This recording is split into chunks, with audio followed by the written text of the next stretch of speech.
Hello and welcome to Language of the Soul podcast. I'm your host, Dominic Domingo. And I'm your co-host, Virginia Grenier.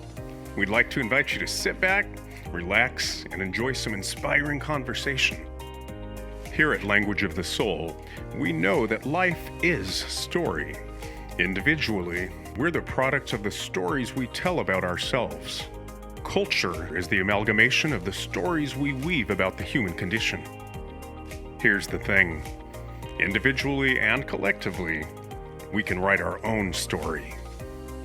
Thanks for tuning in and joining in the march toward human potential.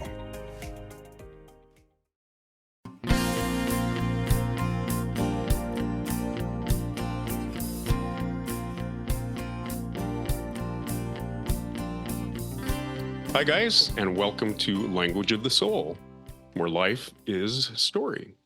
I'm Dominic Domingo, your host, and I'd like to, straight out the gate, bring in my co-host and producer extraordinaire. And I think this week we're calling her the fluorescent nail lady. No, fluorescent mushroom nail lady. What's your title?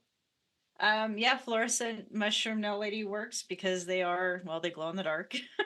And she has a name. It's Virginia. Welcome. Yes. Thank you, Dominic. And I'm glad to be here with you and, of course, our listeners. And then I just quickly want to go over a few things for everybody today because I know we have a really great interview scheduled. But I just want to say thank you to our listeners and supporters.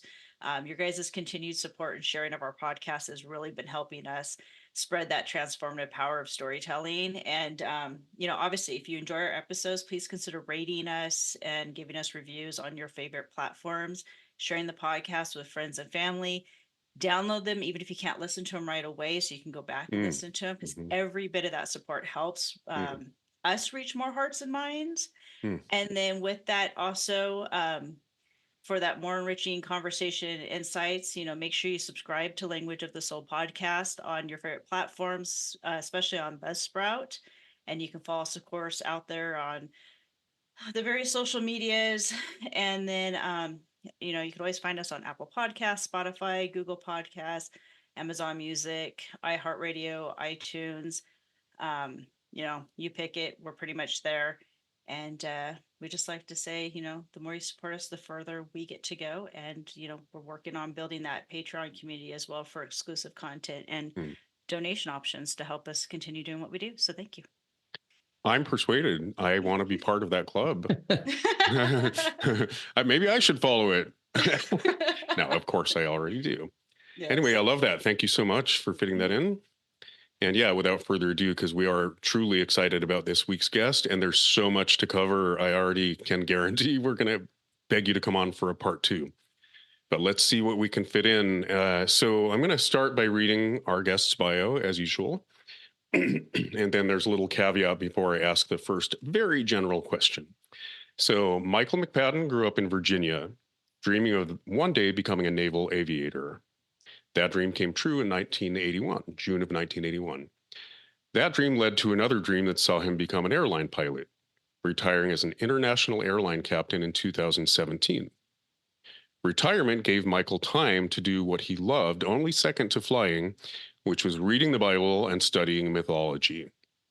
This September, Michael published his first book, Genesis to Revelation, which combines his love of the Bible with his deep understanding of the mythological traditions found within. Welcome. I'm going to call you Mythologist Michael McPadden. Is that right? That's perfect. It's a good title. I love it. And that sounded like you. Did I get anything wrong in the bio?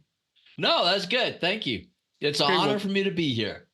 Well, truly, thank you for being here. We know all of our guests have been stellar. We feel pretty lucky, but I feel like you're a good get, as they say.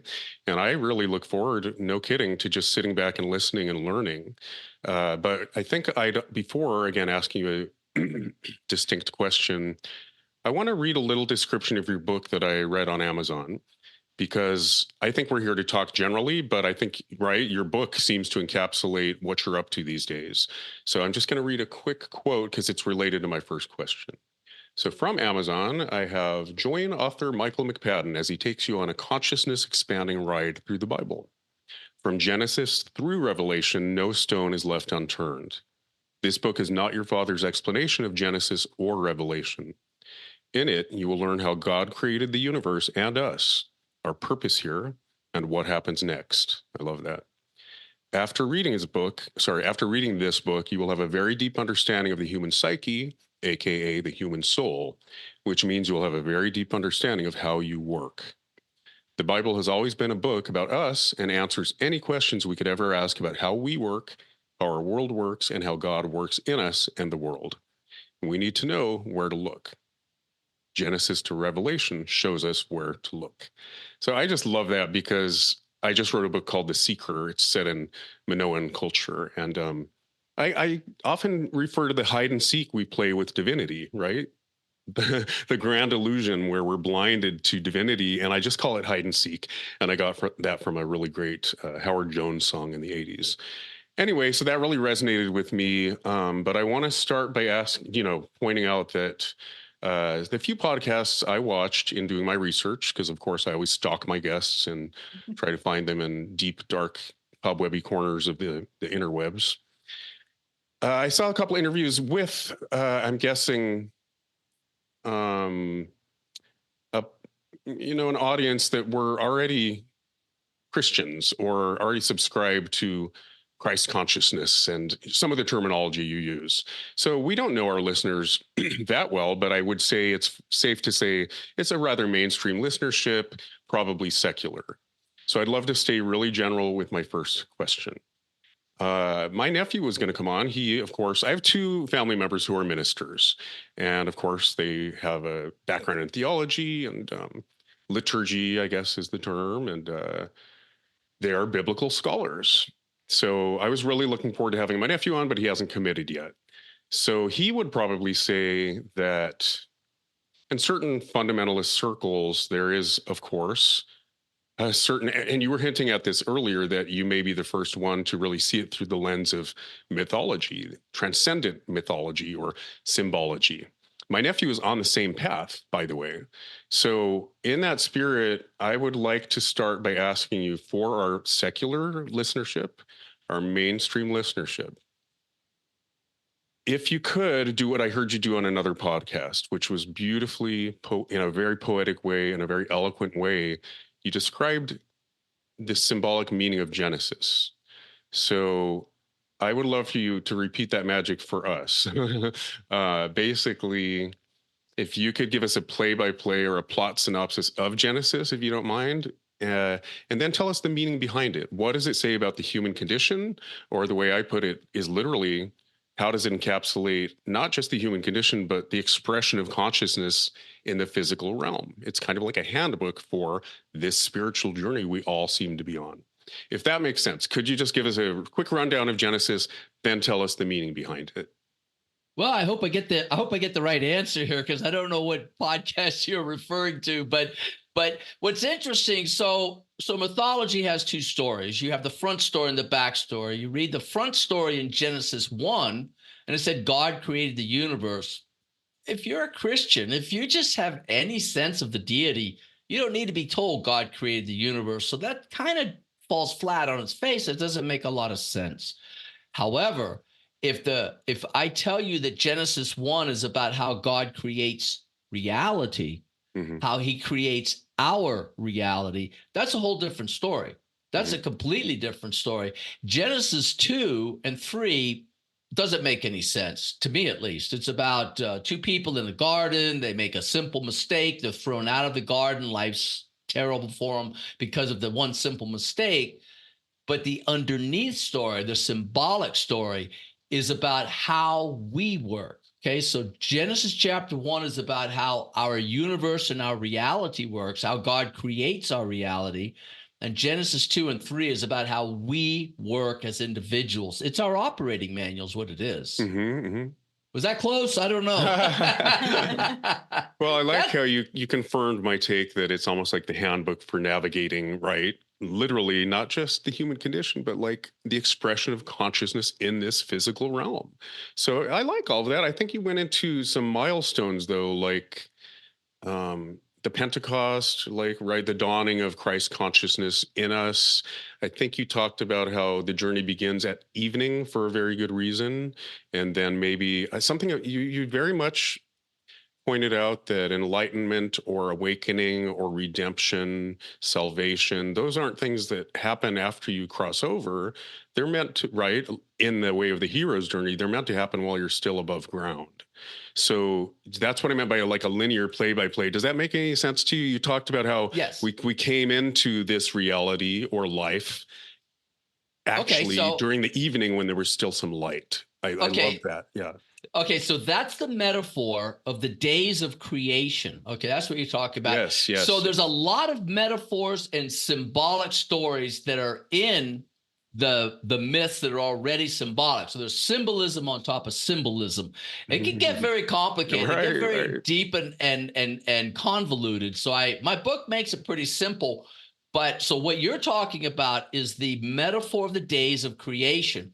So at the end of so God creates during the day, and then at the end of the day, it says, and he became the evening, and he became the morning, day 1, day 2, day 3. So all of the days of creation end that way. The reason is because the days of creation are a metaphor for our lives, our spiritual journey. Right. So we begin the day as evening. Evening is, so the daylight, God is the light.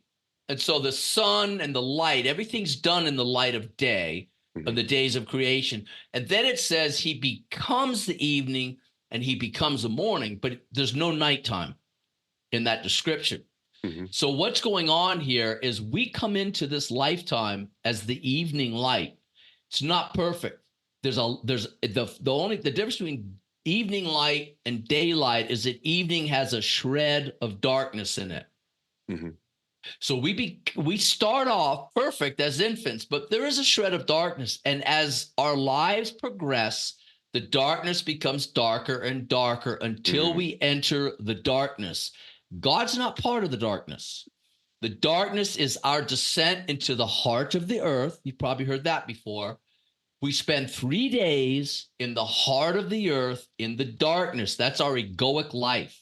Then at midnight, I call it the apogee of revolution, because that's as far away from the sun as we can get, is at midnight. We begin our hero's journey to climb out of the darkness into the light of day at dawn. So the journey of the human soul is portrayed in the metaphor of the days of creation. We come as the evening light. It gets darker and darker until full darkness, and then as we climb out on our hero's journey to whatever you want to call it, whether it's resurrection or salvation or enlightenment, we climb out while we're alive, the morning light, the dawning light of Christ consciousness, and that's the end of the journry. So that was that metaphor, right. that is basically an overall metaphor for our lives. But then it obviously gets much more deeper when you start talking about the hero's journey and how all these bits and pieces add up.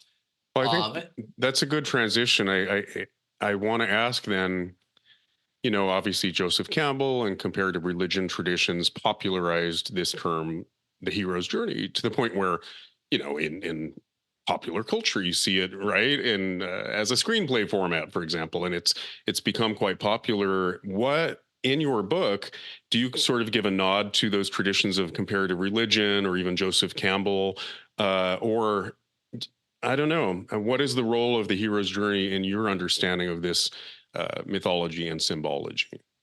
Well, I have a whole chapter on the hero's journey of Joseph Campbell. So yes, I do talk about it. The hero's journey is the journey of the human soul. In fact, I would say 80% of the world's mythological traditions are the hero's journey. Right. That's how they all break down. So you take the book of Revelation out of the Bible, that's a hero's journey. You take the book of Job, that's a hero's journey.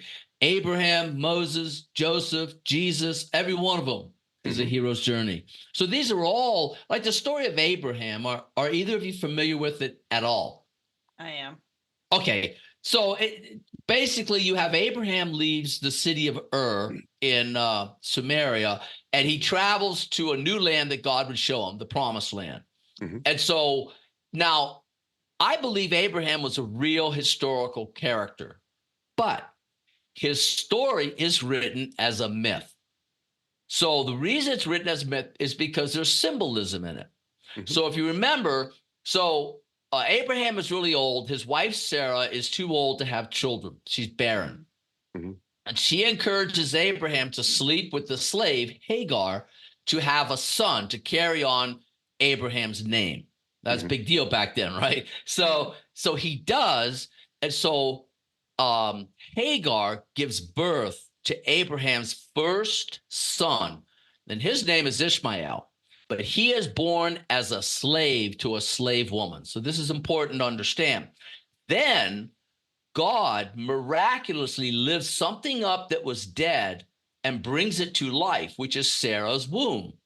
And Abraham sleeps with Sarah, and she gives birth to Abraham's second son, the free man. So the first man, Ishmael, represents Adam, the man of sin, the physical man, the egoic man. And Isaac, the second son, represents Christ. So when Paul is referencing this in his works, he says, all die in Adam, but all are raised as a living spirit in the last man, Christ. So the story of Abraham is the story of the human journey, in that we enter in as the first man, Adam, the egoic man, but we come and we rise up as the last man, Christ. Beautiful.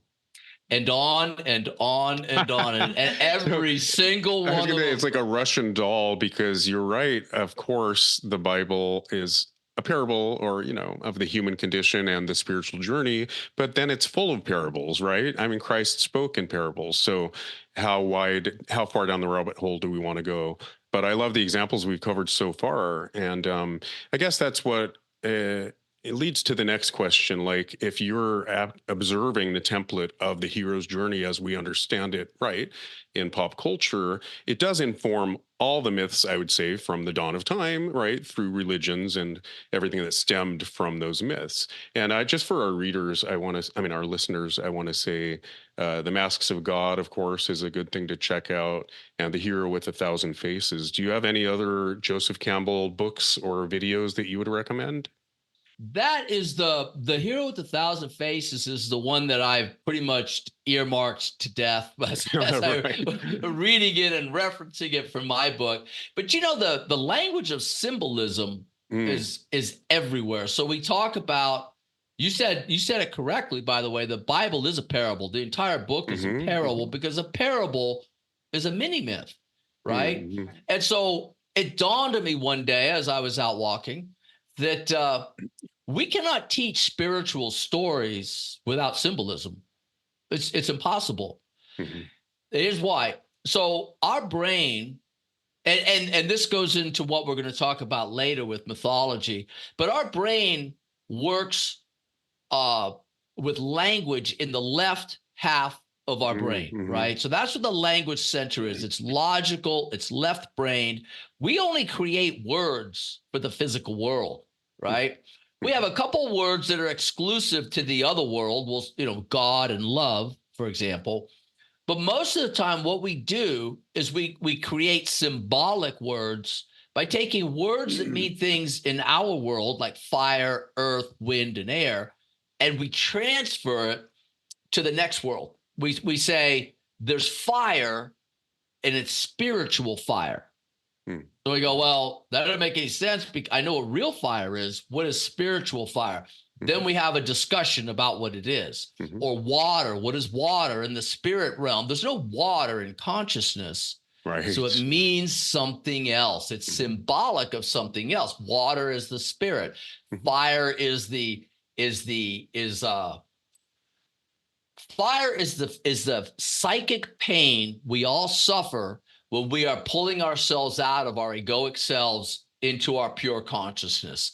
That's what spiritual fire is. Mm-hmm. Just since I mentioned it. Well, So anyway, yeah. so I just to finish that thought up, we cannot talk about the spirit realm, whether you're a Christian or a Muslim or a Buddhist, I don't care, without using symbolic language. And this is where a lot of these modern Christians get tripped up because they think everything's literal. Like, really? I don't want to get salted with fire, by the way. Yeah, and I was actually thinking that because I mean, I know that's what happens a lot is they take everything either very literally or they misinterpret a lot of text, which has a huge impact on personal and collective beliefs in many ways. So I love that you shared that because, you know, I think that's so important for us to remember that, you know, it's what writers do, you know, be it nonfiction or fiction writing. I mean, there's always symbolism in everything because there's symbolism in our real lives. And then, of course, when you're writing fiction, you use symbolism to have it people be able to connect it to their own reality to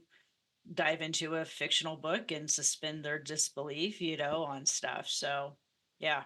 Well, I would add too that, you know, we do learn through metaphor. We're wired for symbolism. And I would say pre-language, you know, all the threats and opportunities we're confronted with, if you're going to have a growth response or a protection response to it, that's going to literally be wired on your DNA and passed on, that defies language. So there's a reason red has come, right, physiologically to excite us, but it also has taken on all this meaning in terms of color symbolism. So I just call them like formal properties, and we have innate responses to formal properties. So it is the language of the soul because it exists pre-language, right?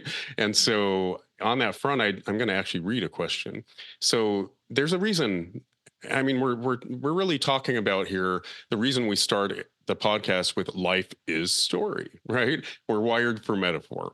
So it's called language of the soul for a variety of reasons. But I'm a lover of language. I love its figurative function. I also love its inability to encapsulate what I call the ineffable, right? So we have to bring the the conceptual realm into the perceptual. Language is pretty insufficient to do that. So I really love this term ineffable. I love the term numinous. Language is open to interpretation. It's culturally relative, but it can also tap into this kind of nonlinear space that transcends. So in some of the coverage for I hope that made a little bit of sense. In some of the coverage for your book, you referred to the language in which Genesis was written, which I believe was biblical or classical Hebrew, as the language of myth or mythical literature. Why? What's so great about classic Hebrew? Oh, okay. So it's not Hebrew. Remember, the Bible started off in Sumerian and Akkadian text. Abraham came from Samaria, so the original works were all written in this is what I propose, at least, in Sumerian by Abraham's ancestors. This is what he brought out that was so special. Whenever you read about the Hebrew people coming out of Samaria, Canaan, Egypt, it's always about these little stories about God setting them aside, God protecting them from this and protect. You go, why? There's no. I mean, after what 3, 4, 5 generations, you're not even the same people anymore. So why is he protecting these people? It wasn't because of who they were. It's because of what they had. What they had was Genesis, and that's my contention in the book. But let's go right into mythological writing, because I think the rest of the conversation can break off from that in a million ways. But so what I discovered while writing the book was that, yes, in fact, Genesis 1, 2, and 3 they have a front story, but they also have a symbolic backstory. And I started to see in all the myths that I was reading this dualistic form of writing. And so the way I've kind of summarized it is to say, and everything that I have, everything that I propose is informed by my background in the Bible, obviously. So I just want to make sure your audience is aware of that. So when I look to see the definition of a soul, I go to the Bible. And Genesis 2:7 says that Yahweh Elohim formed the man from the dust of the ground and breathed into his nostrils the breath of life. Those are symbolic. Obviously, the dust is symbolic for our physical bodies and also the physical environment, our physical experience of life. That's one half of us, is the experience. The other half is conscious awareness to understand the experience. That's the breath of life. We have the breath of I am, and we have the experience of I become. We're both of those things, not one. So we are completely a dualistic creature we are trying to understand ourselves as one when we're actually two. Okay. We ignore any part of who we are. We're not going to get the full picture. So we are two. Do you want to talk to me? The best way to do it is to talk to both halves. One half can listen in language and words and sentences. The other half listens through symbolism. That's why mythology is written literally and symbolically. There's two languages in myth. Yeah, I mean, tell me if these words mean anything to you. It's experiential, right? It's not conceptual. It's almost existential or experiential. And that's what I meant by language actually has the power to transport you to that nonlinear space. Anyway, I love what you just said, but I want to ask a question along those lines. Is there a micro and macro version of this spiritual journey? In other words, the hero's journey is largely the roadmap of this spiritual journey as the Bible expresses it, right? Absolutely. But isn't there also the collective march toward human potential, or, our evolution on a grander scale? How is the Bible set up for that, in other words? Well, I would say that the greatest adventure any of us will ever have is our hero's journey, our personal act of redemption, what happens to us as we pass through this life, okay? See, like, for example, one of the things I find funny in people who interpret the Bible, they like to interpret the book of Revelation, for example, as the end of the world scenario. Mm-hmm. Do you really think God, I mean, how many planets are out there? Do you think God really cares about the end of this particular planet? I'm sorry. If the end of the world were to come and you die, guess what? You die. That's it. What if you live through it?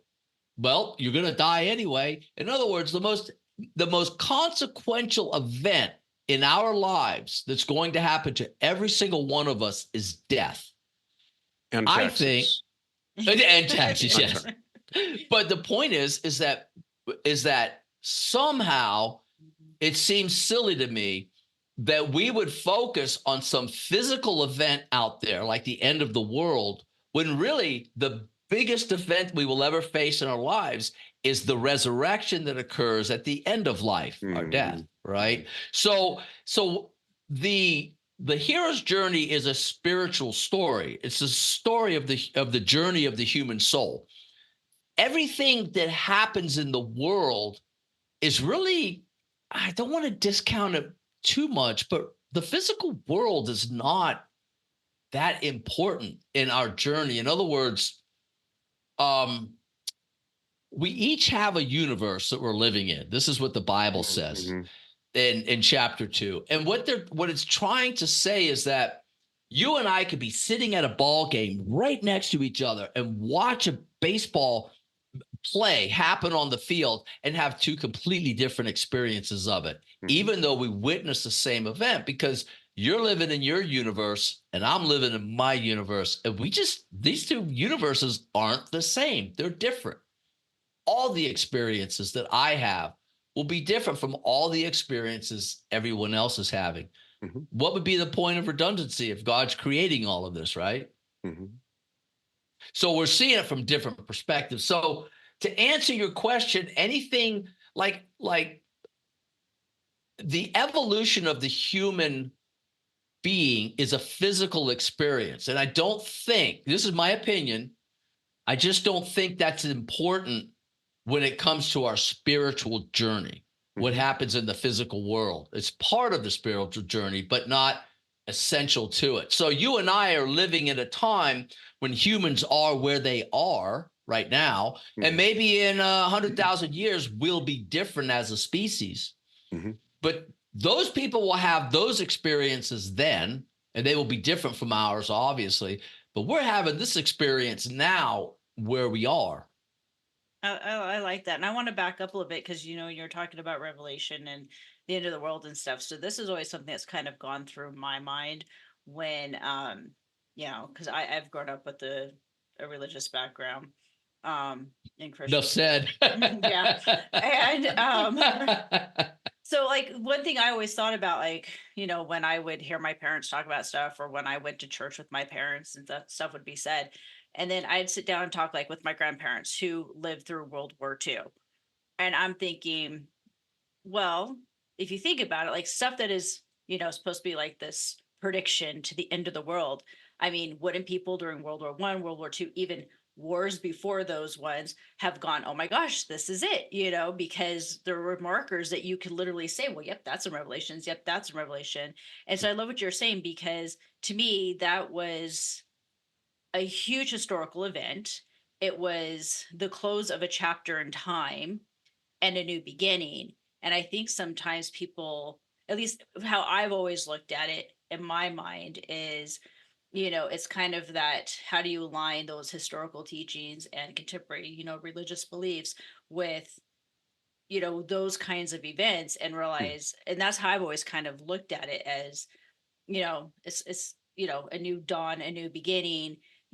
You went right, but I mean, what I'm hearing is that it could apply to any moment, right? Yeah, exactly. Okay. It can apply to any moment is what I'm trying to say. Yeah, and that's where I think that's where we get that spiritual growth, because now we have to turn inwardly and work on ourselves as a So person. is that true that the symbolic meaning of Revelations is kind of a portrait of every moment, both on the macro and the micro, right? It's not that it's, I don't know. Sometimes I think Nostradamus actually was onto something, because time is a construct of man. It's not linear. All these, we do have access, right?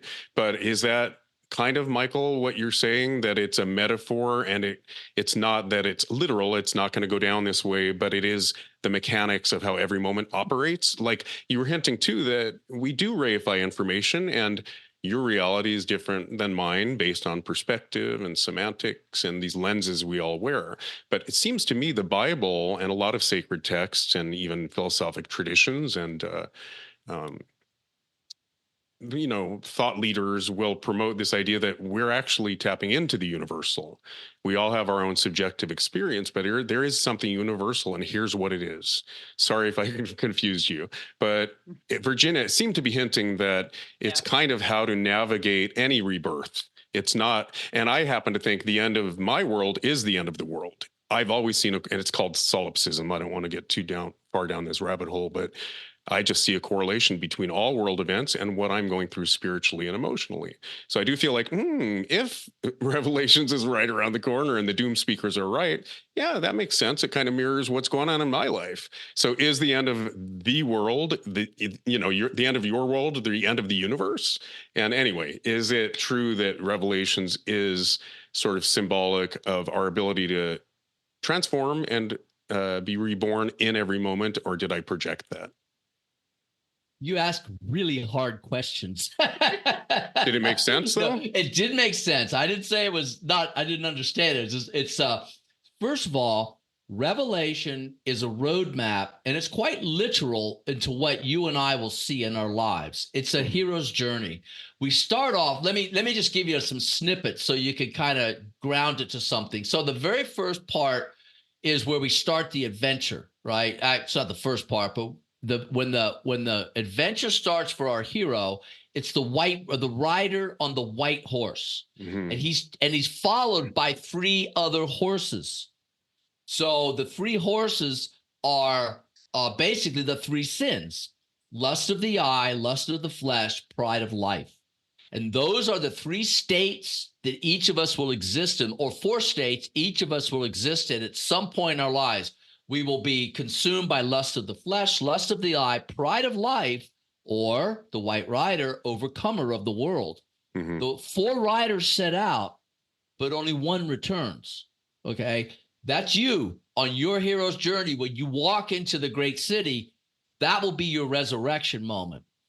Solipsism. I don't know much about the big words, but I can guarantee it's a new one for me. I just learned it a year ago and I love it because it explains a lot of people. I've heard the word, but I don't want to try and define it. But I will say this: when you die, the world ends. I guarantee. Okay. Because so the observer effect, right? If there's no one there to observe it, it doesn't exist. So time isn't a construct of man, it's a construct of our physical nature, our physical universe. But when our physical universe comes to an end, so does time. We re-enter the one moment, the one consciousness of God. That's the resurrection that the Christians used to teach in the first century. They don't teach that anymore. But you enter a resurrection, and when you enter the resurrection, if you think about it logically with a scientific mind, time has come to an end. Who are you looking at? You're looking at all the people that came before you, and you're looking at all the people who come after you. Your grandchildren, your grandparents, and you will walk over the line together. That's what resurrection is. We're all doing it at the exact same time. You will know them, and they will know you. And that's what the resurrection really is. Only now the way Revelation speaks of the resurrection says it will last 1,000 years. Paul says that we will be with the Lord for all time. But remember, time only exists while we are alive in this physical body. So in that millisecond, as you're dying, in the last millisecond of your life, you will be entering 1,000 years of resurrection, which I'm guessing is going to be a good deal. Sign me up. Yeah. Sign me up is right. So, when I go back to the mythical writing style and it being the language of the soul, it's funny that when I remember seeing the podcast, the name of the podcast, I go, oh, wait, this is right up my alley. I think we have something here. But that's why these myths are so old. I'm convinced. Yes. Well, I'm convinced that Genesis chapters 1, 2, and 3 came before the flood, or pre-flood, which makes them older than 12,000 years. I have no evidence, but these things. Here's the thing that kind of tells me that these myths are old, and tell me what you think. So we read Adam and Eve, and we go, this is ridiculous. Who wrote this? This is so embarrassing. Why would they put this in a great book like the Bible? And you go, okay, fine. That's what you think. Don't you think there have been thousands and thousands of people who had the power to edit that out? Right. And they never did. And you go, there's something profound, but I don't know why. But there's something profound about Adam and Eve. Well, because it describes the human psyche and how we work and what happened to us and how to fix ourselves. Of course it's profound, but that story would have never made it this far if people didn't read it and their left brain went, that's a silly story. But the right brain, perhaps, I don't know, but maybe the right brain said, you better keep it. I think it's okay. I think there's something more profound in this story than you might know. It's perfection. It's perfection in terms of encapsulating the human condition. So I would agree with, I think you were hinting at oral tradition. Some of these stories probably do date back, farther back than we're willing to acknowledge through oral tradition. But it does lead me. So if you don't mind, could you, for our viewers and even for me, tell us the significance of Adam, Eve, the snake, the Garden of Eden being cast out? Could you break it down for us? I could try. So you're the guy. I know, but it's a long story. Okay, so what does it mean about the human condition or the spiritual journey? Okay, so we start the narrative in Genesis chapter 2. Let's stick with that. So you have Yahweh Elohim is the expression of God as I am and I become. In the name, you got Yahweh as a singular name, Elohim is plural for God. So it's the concept of I am and I become within the name. That's part of the symbolism within the symbolism that I was talking about earlier. So he creates the man, okay, and then about halfway down you read that, and God determined that it wasn't good for man to be alone. That's your first clue that something else is going on here, because God called everything good. So this Yahweh Elohim that is the creator of the universe has suddenly morphed into a physical creature with an ego. Mm-hmm. All right, that's Genesis chapter 2. So what we're being told is the physical creature created man, not the creator God of the universe. He did it. The creator God of the universe created man through the physical creature, but not directly. So but that almost correlates with sentience, right? Like our really developed frontal lobe made us self-aware, right? Well, that's where I'm going. Yeah. So here's what we got. So we're told the story about where God puts the man to sleep. He takes something from him and comes and he goes and now this is important in the myth because he doesn't go to create or make, do, or fashion. He builds. It's like you would find in other ancient texts where they built a city or they built an altar. God builds, or Yahweh Elohim builds the woman. The woman is an engineering project. The woman, and then the first thing the man says in the myth, when Yahweh Elohim brings the woman back, he says, "At last, this is bone of my bone, flesh of my flesh." The man says this. What that means is she is a biological part of the man. She's not his wife. She's a part of his biology. Okay. What she represents is human self-awareness, because what he brought the man was a large brain, the ability to speak. And when we speak, we have to have some form of a self-identification, which is our human self-awareness. So we enter human self-awareness, we become Dominic, and then we talk to Virginia. Hey, Virginia, how are you? Right? But the problem is children can do this and they go back and forth. Spiritual masters can do this and go back and forth. We, as people, cannot do this. We enter human self-awareness and we become trapped. Okay? So what we have at the end of Genesis chapter 2 is the perfected man with his new blueprint. We have Yahweh Elohim representing the consciousness of the man. Then we have the physical man who represents the physical experience of life. And then we have the woman. She's silent and she's virginal, which means the man has not entered her, come to know her, and she has not given him children yet. Okay? You see where the metaphor's going? I'm hanging in there because I got the self-awareness part. Thank you, Virginia, for the self-awareness. Continue. I'm waiting for the snake. I want to hear it all, but and I don't want to go off in the weeds. I'm with you so far. Okay, so now the next scene is the beginning of chapter 3, and the woman is alone talking with the serpent. Okay, just to jump to the quick here, the serpent represents the unconscious brain.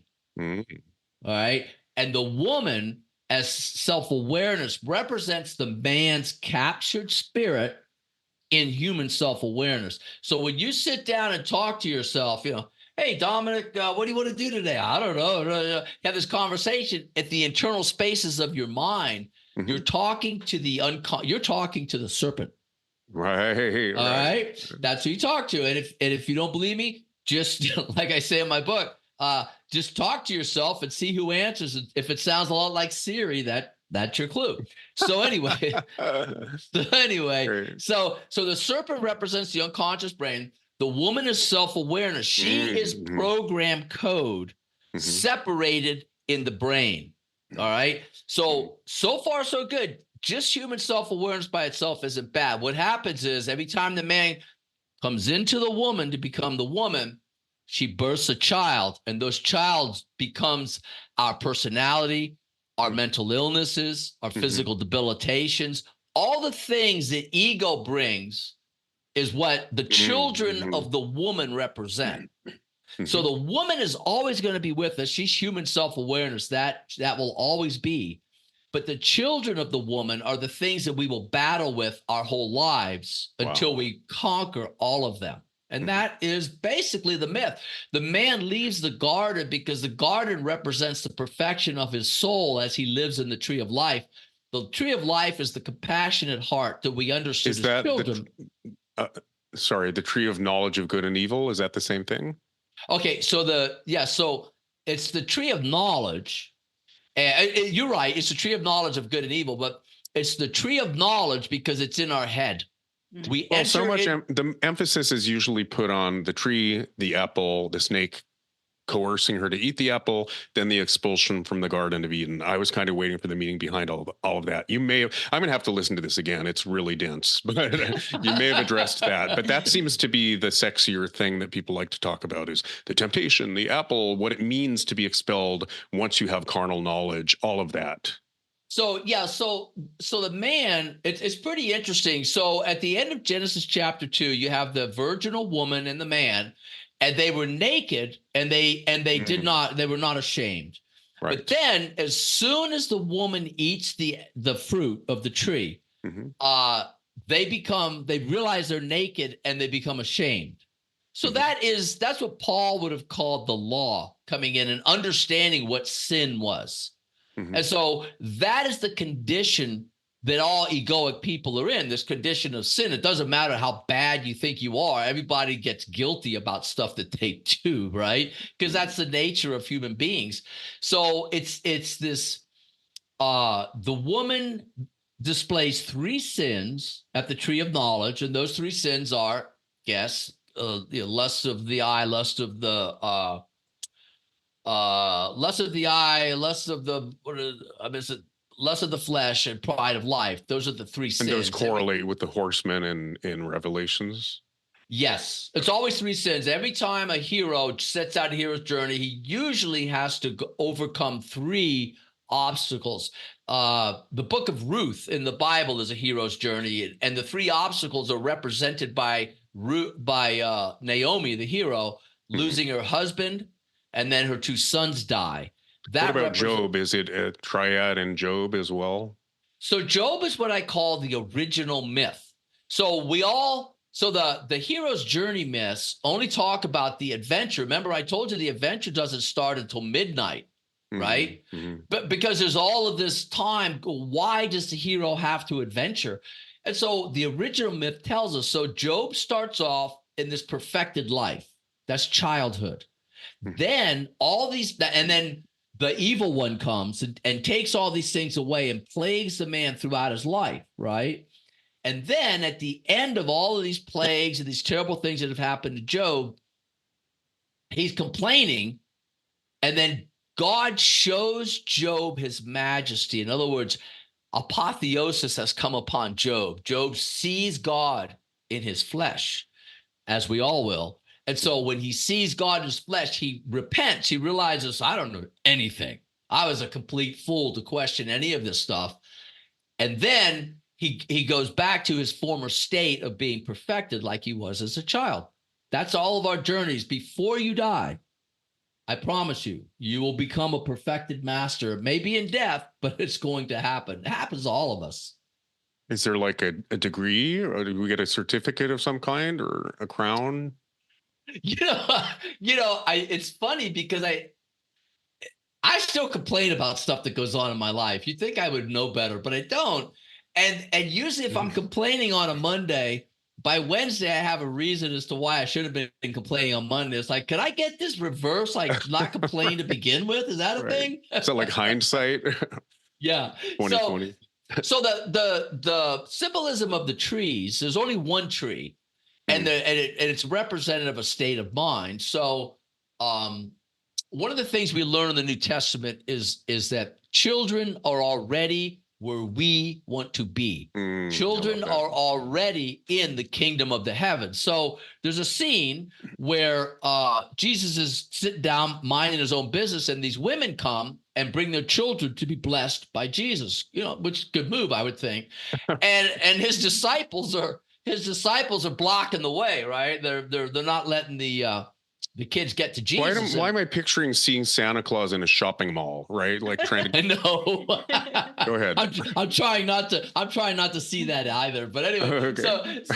So Jesus and he gets indignant, which means he got pissed, and he says, they turn to the disciples and says, "Do not hinder the little children to come unto me, because truly theirs is." And so it's important that I say these things. Is the word is what we call in the Greek the present indicative active. That means right now, as we're speaking, these children are existing within the kingdom of the heavens. That's the best you can do, man. That is the best you can do in life, is to be in the kingdom of the heavens. And so Jesus is just telling us without any question that the children are already in the kingdom of the heavens. This is where we want to go. And so, so Job is the original myth.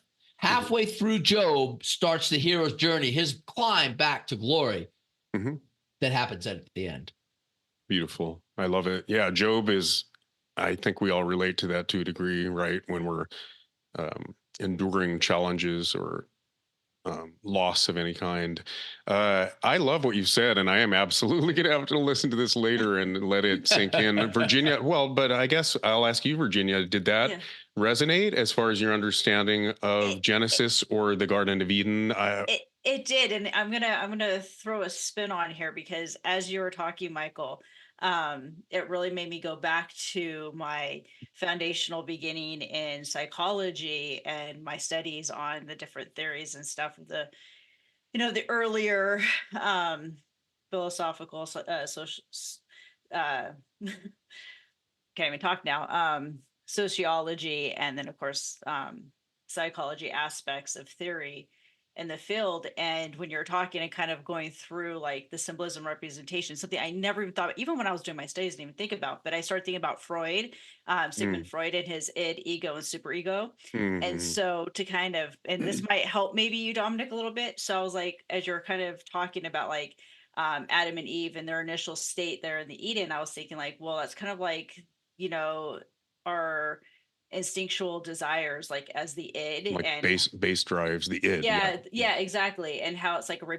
representation of acting on that pure instinct and desire without even thinking about social norms, morality, because you're not they're tempering it with the superego, basically. And exactly, and it's because they're innocent, obviously, is the whole concept. But then when we started going into kind of like the tree and the forbidden fruit and stuff, I was thinking of that being basically the ego, where that's the reality principle, and how that's where we develop our knowledge, self-awareness, representing, us attempting to understand new situations and the consequences of our actions. Right.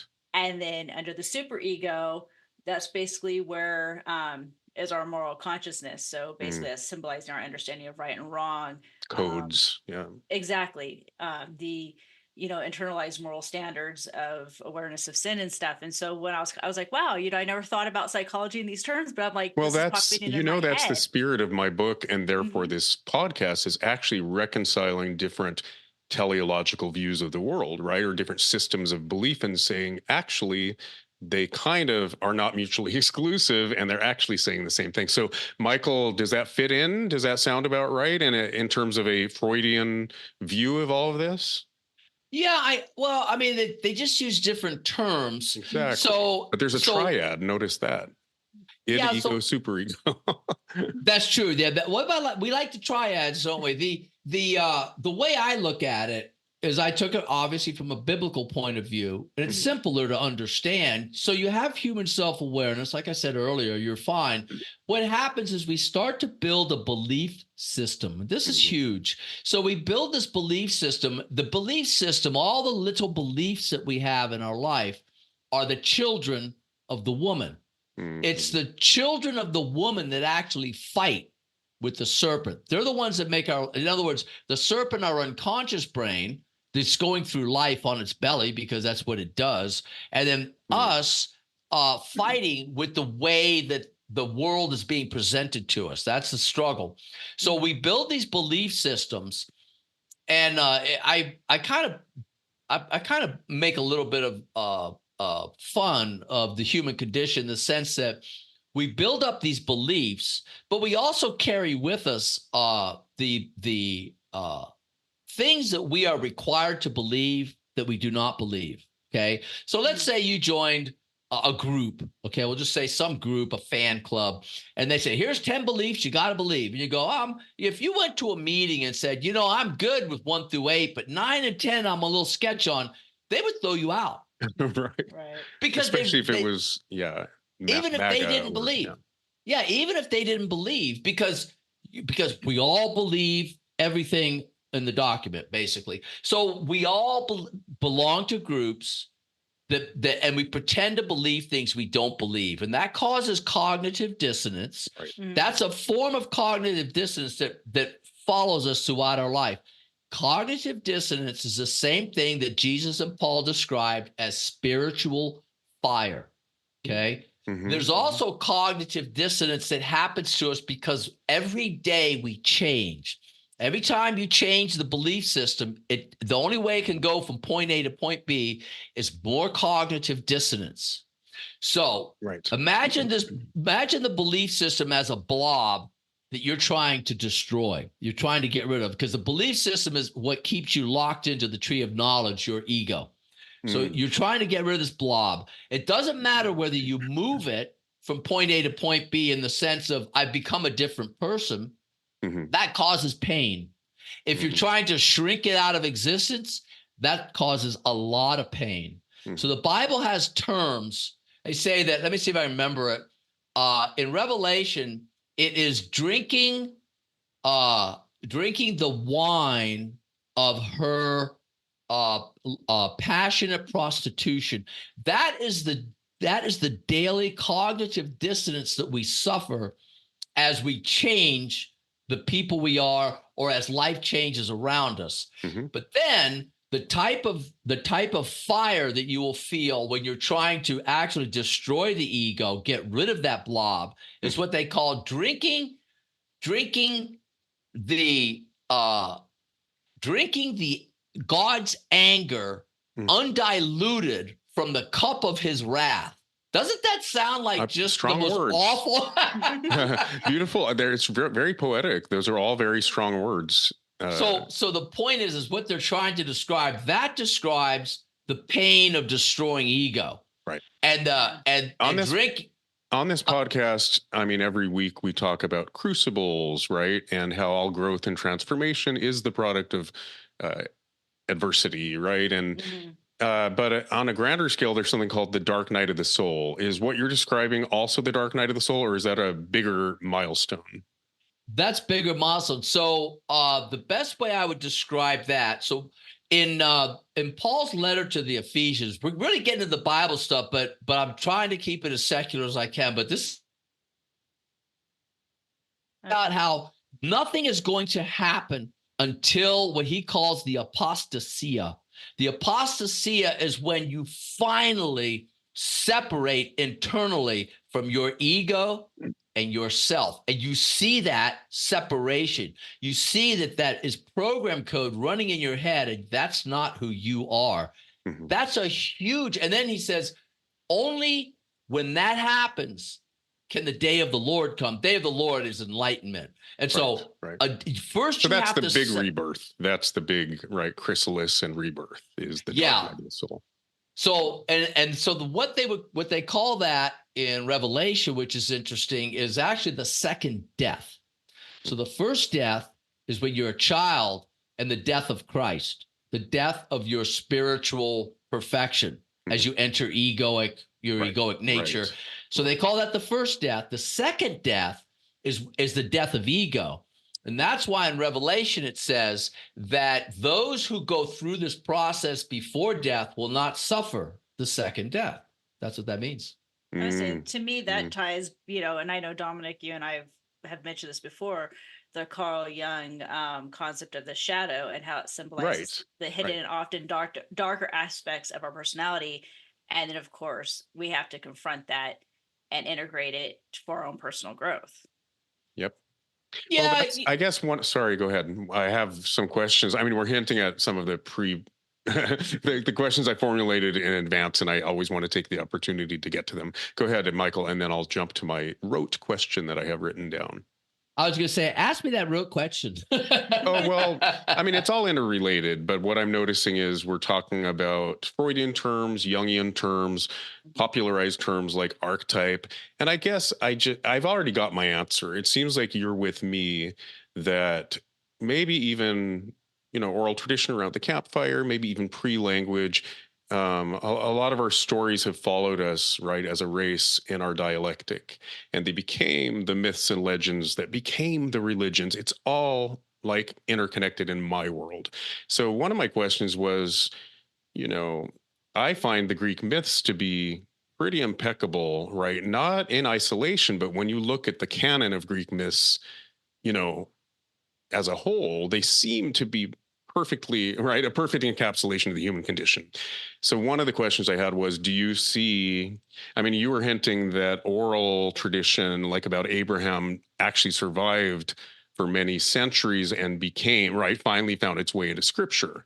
But is there anything from sort of the classical Greek canon that made its way into the Judeo-Christian tradition? Does that make sense? Is there? Yes. Yes. I really don't know the answer to that. Uh, wow. We should do another Because the show. Greek myths predate anything Judeo-Christian. So what made its way into, you know what I mean, the Western European Judeo-Christian tradition? So all the myths have the same origin story, and they all came from Sumer. So actually, the oldest creation story in the world is Genesis, because it predates the oldest one we have from Sumeria, the Babylonian time, by 400 years. That's my contention. That's not what. And were those passed on orally for the most part? No, I think Abraham had a written tradition. I think because what we have in the Old Testament, we have many Sumerian and Akkadian words that have been transferred.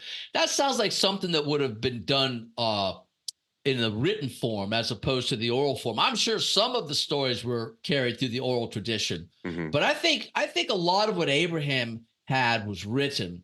So the myths that you find in Greece came from Sumeria. They were just changed, you know, to. Yeah, I mean, they're just variations on a theme, right?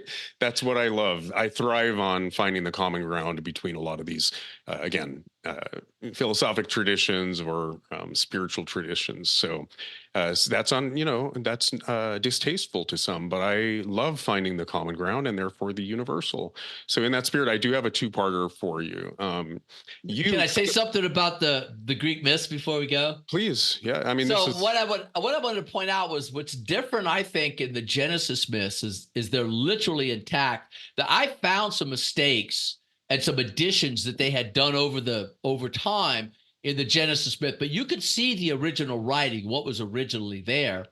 This is interesting. So the story of one of the Greek myths I like is the story of Demeter and Persephone. And so the story Persephone is a child. It's important to understand that she's an innocent child. And she's out one day picking flowers in a field, and the god Hades comes down, swoops her up into his chariot and takes her down to Hades.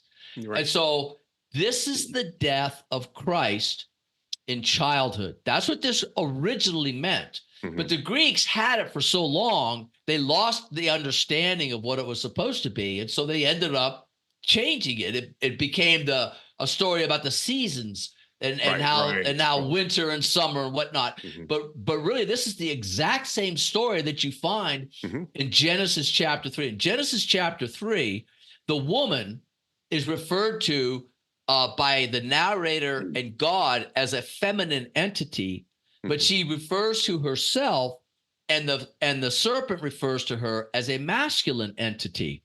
Right. The reason is the serpent and the woman are physical creations. The woman is physical human self-awareness, and the serpent is the unconscious brain. So since they're both physical creations, in Hebrew, physical things of man's physical aspect is masculine, and man's spiritual aspect and his soul are feminine. So when God refers to the woman, or the narrator refers to the woman, she's referred to as feminine because it's the consciousness of the man that they're speaking to.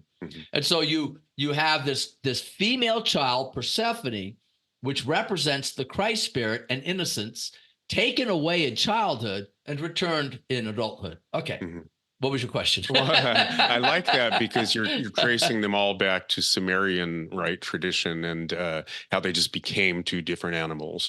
But you also said in there somewhere, it became about the seasons when initially it wasn't. I've noticed too that it depends on the culture looking at it and the time period, right?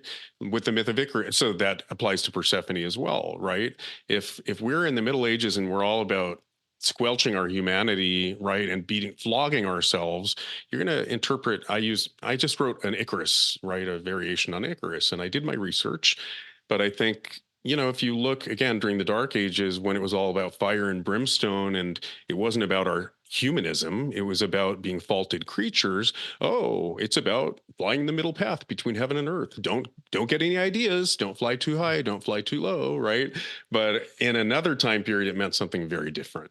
So Sure. yeah, but I see the common thread between Persephone, was it? Yeah, and actually the Garden of Eden a little bit too. Maybe I'm projecting on that. But anyway, this is all related to, yes, to the two-parter that I've got for you, which you hinted a little bit earlier. I don't want to put words in your mouth, but kind of a left-right brain take on people want to dismiss, did Jonah really sit in the stomach of a whale? That's ridiculous. Instead of embracing the metaphorical value, which would be, I guess, more right brain, right? Do you remember hinting at that people kind of reject or dismiss things because it's not linear and logical? Yes. Okay, I promise you said it. But so that to me ties in a little bit to one of my questions. I do have some people in my life that are really invested, for whatever reason, really invested in reconciling history with scripture. I lived in Jerusalem for a while. I was fascinated with, do you know what I mean? Like, wow, when Constantine and Helena commemorated these spaces, did they really just fudge it and make it kind of sexier? Or is this actually where it all went down? I came to the conclusion, oral history doesn't really distort, as we were saying a while ago, in 300 years. We don't question where the Alamo took place. So I feel like, I did get sucked into that vicious cycle of trying to reconcile history with scripture. Is there any value to that? Or do you know what I mean? Should we just take it as parable and myth and stop trying to reconcile it with history? That's the first part of the question.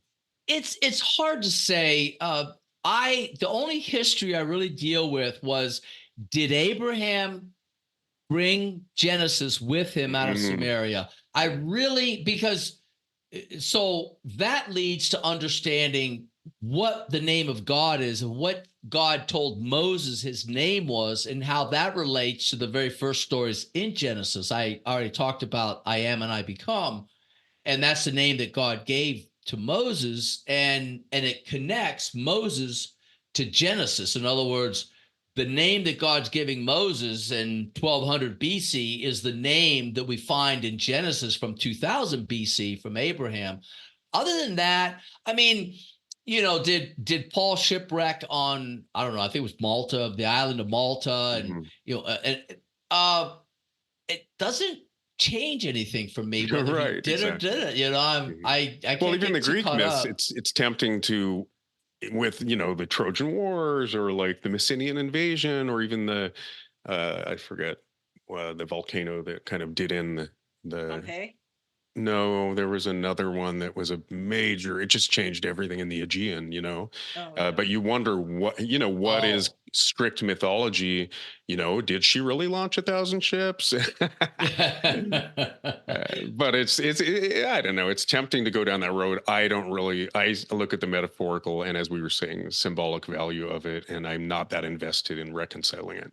But the part two is kind of related, and maybe it is, again, ego wanting to resolve this cognitive dissonance, but some are pretty invested too. And our podcast is kind of meant to do this in a good way, reconciling scripture with things like quantum mechanics, not scripture, but spiritual tenets with quantum mechanics, cell biology, epigenetics, scientific thought forms.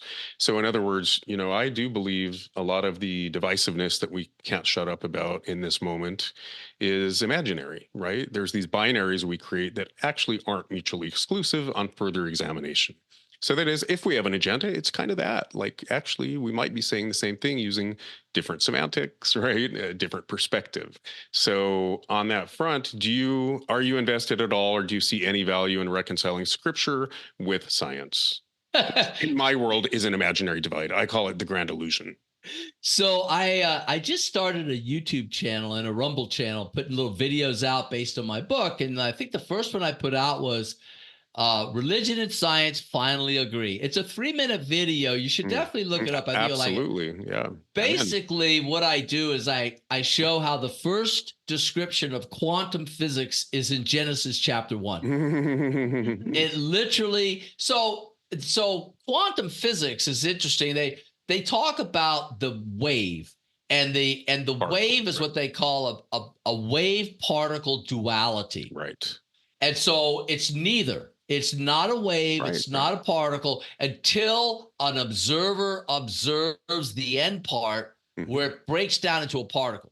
So in Genesis, God said, I am light, and he became light. And then God separates the darkness from the light. Remember I told you the darkness? Yes. The darkness is the physical reality. God is not part of the physical reality. Once it breaks down into a particle, it's something else. So God is I am, which is the light, and I become, which is the particle that becomes. That's great.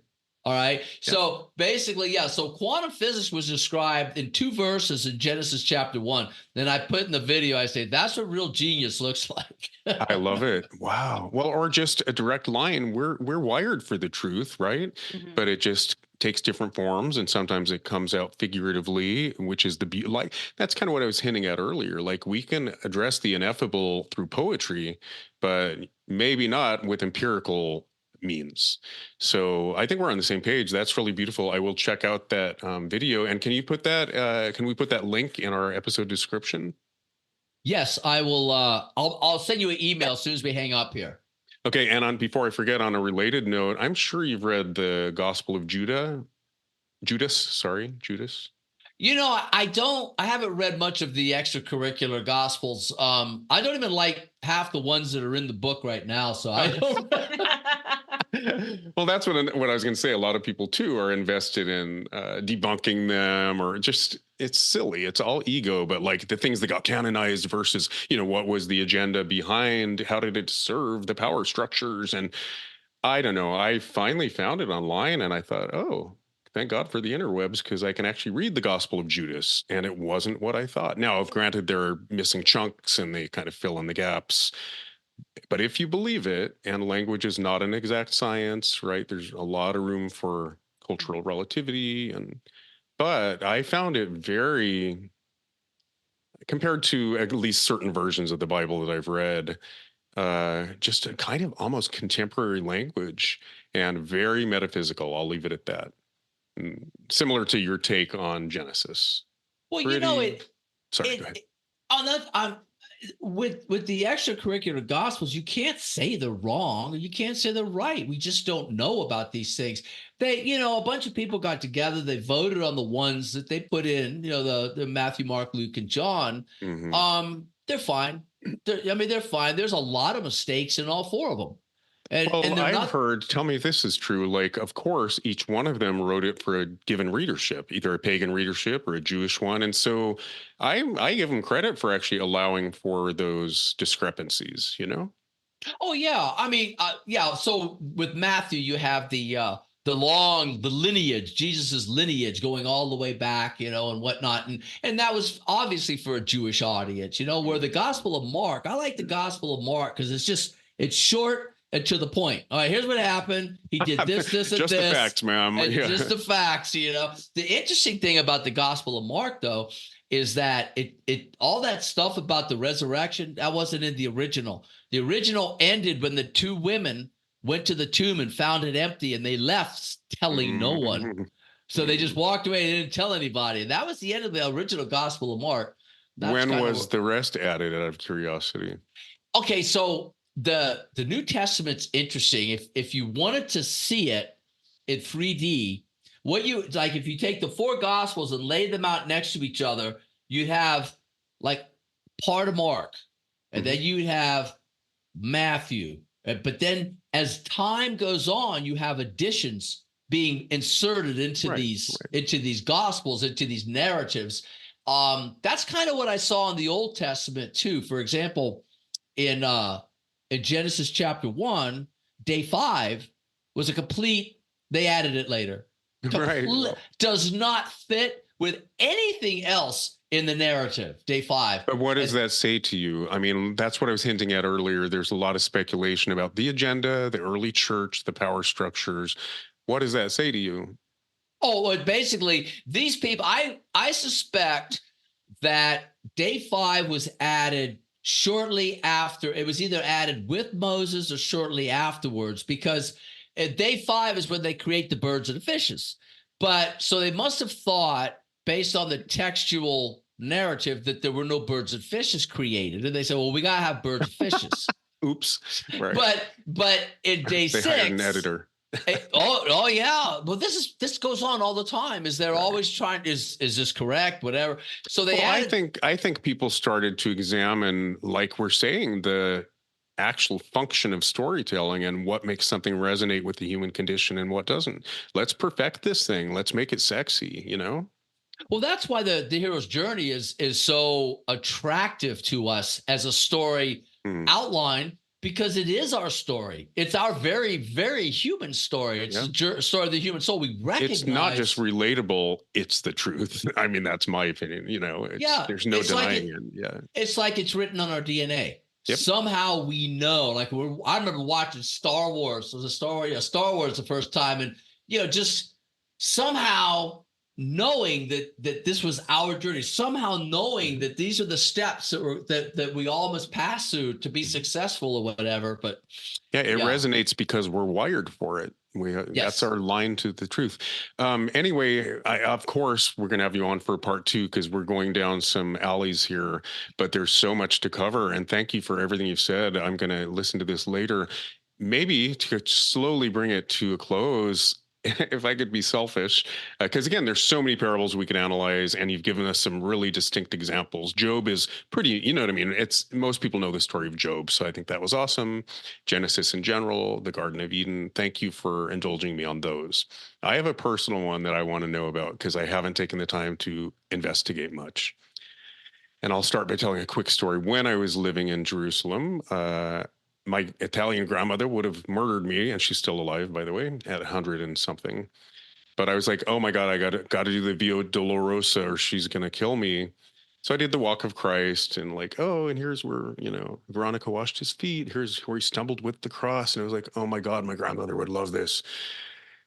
But, I was seeing it very objectively, equal opportunity, tradition basher, But at one point, I got to the prison cell where Christ and Barabbas were supposedly held together, right? If you believe Constantine and Helena. And I'm not that invested. I don't really care. But I did go down there. The streets were just flooded with, missionaries and truth seekers. But nobody, and I thought it was very symbolic, nobody would go the depths. I was alone in that prison chamber. I meditated. Yes, nobody went down there. Isn't that weird? That sounds like a gift from God. It was amazing. I did meditate and I tried to get in touch, and I won't say I came out transformed. It wasn't huge, but I did. What I walked away with is like, God, that means something, that nobody would go the depths. And, that's me as a writer just reading into it.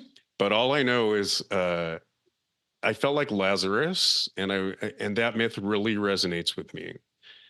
I think I then saw a mural of the Lazarus story on a chapel wall a little later in the day. So I thought of him in that chamber. Then I see this fresco or whatever you call it in Jerusalem. And I know there's a couple Lazari, right? Is that a word? Lazari in the Bible? There's a couple, yeah. Yeah, but you know the one I'm talking about, right? Where Christ shows up a little too late and he's died? Yes. Yes, that's in the Gospel of John. Okay. Is there a symbolic meaning to Lazarus? I'm just, because I've never investigated it, but I know I resonate with it. Well, okay, so the problem with that's a story that's relayed in the Gospel of John. That's one of the ones I don't like. But so it's not a parable. Now, if it was a parable that Jesus had, then I could tell you what the symbolism is, because he deliberately told many myths with symbolism. So since Lazarus is just a story, and it could have happened, I'm not saying it didn't, but the symbolism is whatever you want it to be at that point, right? It seems like it's there to just illustrate that portion of his life where he was being called upon, right? And kind of pulled right and left to, I don't know, right? Like break bread and perform miracles and heal people, right? Is it just there to bolster kind of that part of his ministry, Christ? The story of Lazarus. Yeah, why is it there? So there's, you were talking about the Greeks having an influence on the New Testament. If the greatest influence of Hellenistic culture on the New Testament was probably the Gospel of John. It's a very formulaic gospel. So it has 7 miracles, just 7. And one of them is Lazarus being raised from the dead. So it does, I bet you, if we broke down the Gospel of John, we'd find out that the 7 miracles relate somehow to the 7 chakras and to the 7. That's interesting thought. What are they called? The sacraments of the Catholic Church. Okay.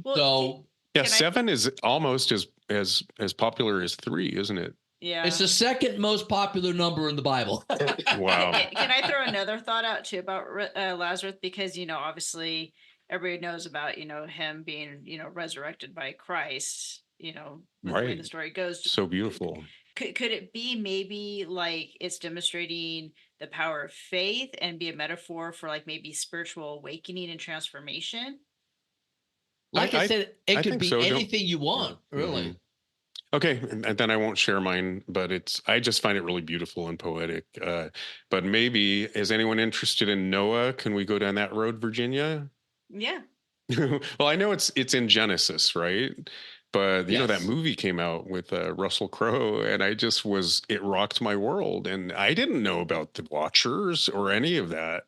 So I know we covered Genesis, but is there more to talk about with the symbolism of the flood and the whole Noah story? Could you break that one down for us, or is that too much? That is beyond my expertise. You know what? I'll tell you a funny story. So when I read these stories, I obviously have a gift to understand the symbolic language. It's been 4,000 years, and no one's been able to interpret these myths. So I guess I have a gift. But anyway, well, and it resonates. Everything you've said absolutely resonates. I don't think you're alone. You need to meet my nephew. I think you're on the same path. Anyway, go on. Yeah, we'll have him on the next show with me. We'll just go at it. But anyway, the point is so I did these 3, and it's really Dominic, you're a writer. You understand when you get into that writing mode, the last thing you want is to have someone interrupt you. You're kind of in a zen. You're somewhere else. When I read these myths, that's kind of what happens. I go off someplace, and I really enjoy doing it. And I thought, well, is the whole Bible like that? And I started reading Genesis chapter 4 with Cain and Abel. I immediately closed it shut, and I went, it's all like this. I'll go crazy if I read the whole Old Testament. So I didn't go any further than Genesis 1, 2, and 3. But just to give you an idea, Cain and Abel, Cain kills Abel. Abel represents the Christ, and Cain represents the ego. And of course, the ego dominates the Christ in life. So that's where that metaphor goes, right? So the story of Noah, the only part I took out from the story of Noah was at the end of my book, trying to explain what happened, why God needed to destroy the world. And so in the story of Noah, I don't know this. You may hang up on me if I get halfway through this, but we'll see what happens. In the story of Noah, it says that the people had become all evil all the time, and their thoughts were all evil. And so, some versions say the word wicked, right? Wicked. It's the same word, but none of them, neither of those resonate with me. What is evil exactly? So anyway, go on. Well, it's egoic. What they're describing is egoic behavior, but Noah, disconnection from source, from God, from yes, and becoming just like we are. But anyway, and Noah was righteous before God, which made him worth saving. So that's the lesson from there. When you go to the myth of the Atrahasis from the Akkadians, I think it was Akkadian, it turns out that the gods wanted to do away with mankind because they had become too noisy. Okay, so we connect those 2 myths. Righteousness is the opposite of egoic. And it's also the opposite of noisy. In other words, Wow. so the noisiness was coming from what I call unstable program code running in the heads of men. So when we live our lives, and I'm sitting here and I'm worried about something in my life, and I'm supposed to be talking to you, but I'm thinking about something else. I'm putting all this discordant energy into the atmosphere, right? Yep. You can feel it, even though I pretend you can't. You know darn well you can when you're sitting with someone who's troubled, right? That's what the noise is. It's psychic noise, and the gods can hear it, and that's why they wanted to do away with mankind in the myth. Beautiful. But the point is they're trying to do away with man's egoic nature. Right. Do you know Eckhart Tolle? Are you a fan of Eckhart Tolle? Yeah, I like Eckhart Tolle. He's good. Well, that's largely what he talks about. I mean, meditation is there to quiet the mental chatter, right? Right. Which automatically aligns you with your source. So I agree with that 100%, but it takes so many forms. You know, we all, or some of us, meditate regularly to quiet that mental chatter and keep a cleaner mind, right? But you can't quiet a leaf blower.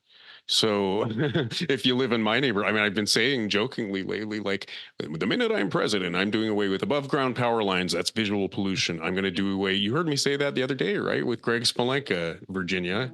I was saying, I'm not kidding. Actually, noise pollution creates chronic anxiety. It creates PTSD. And then I jokingly said, you know, when I'm president and I try to enforce that, I'm just predicting people say, oh, but we have bigger problems. We've got wars. And I said, in all seriousness, I would actually make the case that we might have fewer wars if there was less aggression and less addiction to adrenaline and cortisol. And I'm going to start with the noise pollution. Why not? Why not? I mean, noise pollution, EMF pollution, you name it, you know? Yeah. But it's just funny you chose, I did not know that in addition to wicked and evil, that it was the noise, but it makes perfect sense. It's the mental chatter, right? Which is a distortion of ego. It's ego run amok is what I would say. But it's just funny, the word noise, because every day I complain about the leaf blowers. I'm like, can they just pick a day, please? Like limit the days. There's leaf blowers everywhere around my apartment. I'm ready to move out to the sticks, and I'm only 56. I'm ready to retire and move out. Yeah, that's what I did. We moved out to the sticks, and so it's a little better out here. You know, but it's interesting because if you think about it, if you think of the gods, they weren't the celestial gods. They were physical gods. They were creatures like us, only more advanced. They would probably have a greater capacity to hear that mental chatter in other people or other beings. And so it would make sense that, they're not habituated to it, right? Well, I think, Yeah. And I was just saying to piggyback off something that you said earlier, Michael, when you were talking about, you know, how we've got the duality in ourselves between the physical and the spiritual aspect of being two people.